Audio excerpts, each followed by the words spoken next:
Goeienaand. Met geweld kan 'n mens alles doen.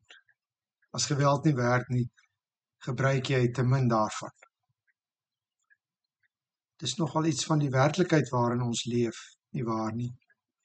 Ons leef in 'n land waar geweld genormaliseer is en geweldsmisdade van die hoogste in die wêreld is. En dit het direk en indirekte invloed op ons. En dit speel in die sondige geneigtheid van elkeen van ons harte in. Het is verskriklik dat ons gewoond geraak het aan onderstaande terme, omdat dit elke dag gehoor en ervaar word.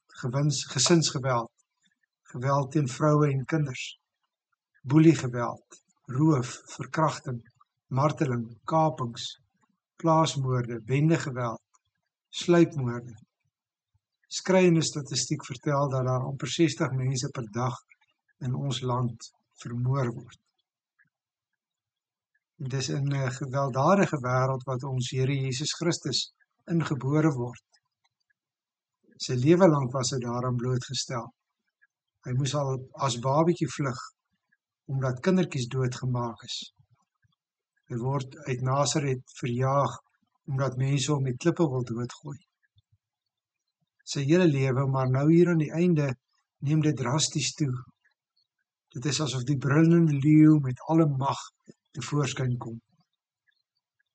Ons moet nie die gebeure van geweld met sy inhegtenisneming onderskat. Die Joodse raad stuur hulle eie gewapende soldate. Ander evangeliste vertel dat die Romeinse owerheid oortuig is om hulle soldate te stuur. 'n Massa mense met stokke en swaarde kom om Jesus in hegtenis te neem. Die skynsoen van Judas is ook 'n vorm van geweld, geestelike geweld. Dit maak dalk baie seerder as stokke en swaarde. Hulle gryp Jesus, hulle neem hom gevange. Vir die disippels is daar nie 'n ander uitweg as geweld met geweld geantwoord word nie. Matteus 26 vers 51. Een van die wat saam met Jesus was, gryp toe 'n swaard en trek dit uit. Hy slaan na die slaaf van die hoëpriester en kap sy oor af. Toe sê Jesus vir hom: "Sit jou swaard terug in sy plek, want almal wat na die swaard gryp, sal deur die swaard omkom. Of dink jy ek kan nie my Vader om hulp vra nie? Sal hy nie dadelik meer as 12 legioene engele stuur en beskikbaar stel nie? Maar hoe sal die skrif dan vervul word wat sê hoe dinge moet gebeur?" Ons weet dat dit Petrus was wat Malchus se oor afgekap het. Maar vanuit die Lukas evangelie weet ons dat al die disippels vir Jesus gevra het of hulle met swaarde moet aanval. Geweld kan net met geweld oorwin word. Maar vir Jesus is daar 'n ander opsie. Kwaad kan nie met kwaad oorwin word nie.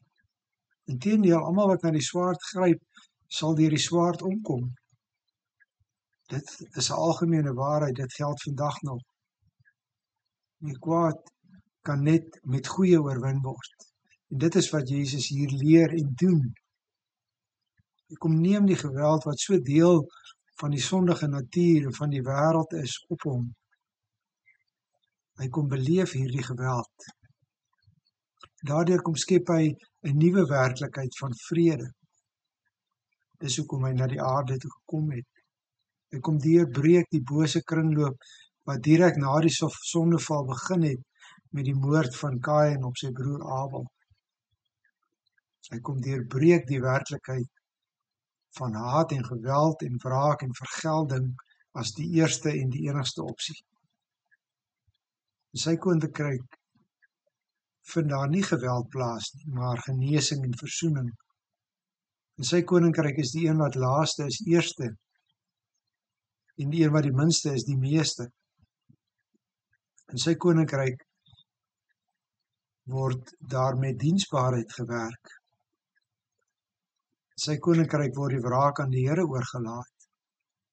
Daar vergewe jy en draai jy die ander wang. In sy koninkryk oorwin jy deur jou vyand lief te hê en hom met 'n vuurrooi gesig te oorwin. Ons is disippels van hierdie prins van vrede wat wreedaardig in hegtenis geneem en vermoor word.